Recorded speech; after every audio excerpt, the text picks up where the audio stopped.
Hi friends, ನಮ್ಮ YouTube ಚಾನಲ್ಗೆ ಸ್ವಾಗತ. ಇವತ್ತಿನ ಸಂಚಿಕೆಯಲ್ಲಿ 90ರ ದಶಕದ ಜನಪ್ರಿಯ ನಟ ರಾಮ್ ಕುಮಾರ್ ಅವರು ನಟಿಸಿರುವ ಕನ್ನಡ ಚಿತ್ರಗಳು. ಆವೇಶ 1990ರಲ್ಲಿ ತೆರೆಕಂಡಿತು. ಮುತ್ತಿನ ಹಾರ 1990ರಲ್ಲಿ ತೆರೆಕಂಡಿತು. ಗೆಜ್ಜೆನಾದ 1993ರಲ್ಲಿ ತೆರೆಕಂಡಿತು. ಭಗವಾನ್ ಶ್ರೀ ಸಾಯಿಬಾಬಾ 1993ರಲ್ಲಿ ತೆರೆಕಂಡಿತು. ಪೂರ್ಣ ಸತ್ಯ 1994ರಲ್ಲಿ ತೆರೆಕಂಡಿತು.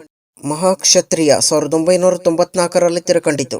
ಸ್ಟೇಟ್ ರೌಡಿ 1995ರಲ್ಲಿ ತೆರೆಕಂಡಿತು. ಕಾವ್ಯ 1995ರಲ್ಲಿ ತೆರೆಕಂಡಿತು. ತಾಳಿ ಸೌಭಾಗ್ಯ 1995ರಲ್ಲಿ ತೆರೆಕಂಡಿತು.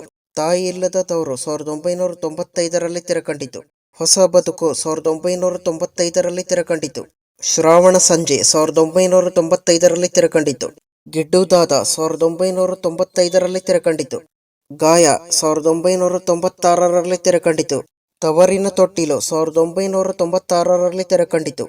ಗುಲಾಬಿ 1996ರಲ್ಲಿ ತೆರೆಕಂಡಿತು. ಪೂಜಾ 1996ರಲ್ಲಿ ತೆರೆಕಂಡಿತು. ಸೂರ್ಯಪುತ್ರ 1996ರಲ್ಲಿ ತೆರೆಕಂಡಿತು. ಜೇನಿನ ಹೊಳೆ 1997ರಲ್ಲಿ ತೆರೆಕಂಡಿತು. April pool 1997ರಲ್ಲಿ ತೆರೆಕಂಡಿತು. ನೀ ಮುಡಿದ ಮಲ್ಲಿಗೆ 1997ರಲ್ಲಿ ತೆರೆಕಂಡಿತು. ವಜ್ರ 1998ರಲ್ಲಿ ತೆರೆಕಂಡಿತು. ತವರಿನ ಕಾಣಿಕೆ 1998ರಲ್ಲಿ ತೆರೆಕಂಡಿತು. ಅಂಕುಶ 1998ರಲ್ಲಿ ತೆರೆಕಂಡಿತು. ಹಬ್ಬ 1999ರಲ್ಲಿ ತೆರೆಕಂಡಿತು. ಸ್ನೇಹಲೋಕ 1999ರಲ್ಲಿ ತೆರೆಕಂಡಿತು. ನಂಬರ್ 1 1999ರಲ್ಲಿ ತೆರೆಕಂಡಿತು.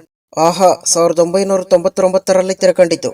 ಅರುಂಧತಿ 1999ರಲ್ಲಿ ತೆರೆಕಂಡಿತು. ನಾನೇನು ಮಾಡಿಲ್ಲ 1999ರಲ್ಲಿ ತೆರೆಕಂಡಿತು. ಪ್ರೇಮಿ 2000ರಲ್ಲಿ ತೆರೆಕಂಡಿತು. ಸ್ವಲ್ಪ ಅಡ್ಜಸ್ಟ್ ಮಾಡ್ಕೊಳ್ಳಿ 2000ರಲ್ಲಿ ತೆರೆಕಂಡಿತು. ಗಾಜಿನ ಮನೆ 2000ರಲ್ಲಿ ತೆರೆಕಂಡಿತು. ಎಲ್ಲರ ಮನೆ ದೋಸೆನೂ 2001ರಲ್ಲಿ ತೆರೆಕಂಡಿತು. ಆಂಟಿ ಪ್ರೀತ್ಸೆ 2001ರಲ್ಲಿ ತೆರೆಕಂಡಿತು. ಪಂಜಾಬಿ ಹೌಸ್ 2002ರಲ್ಲಿ ತೆರೆಕಂಡಿತು.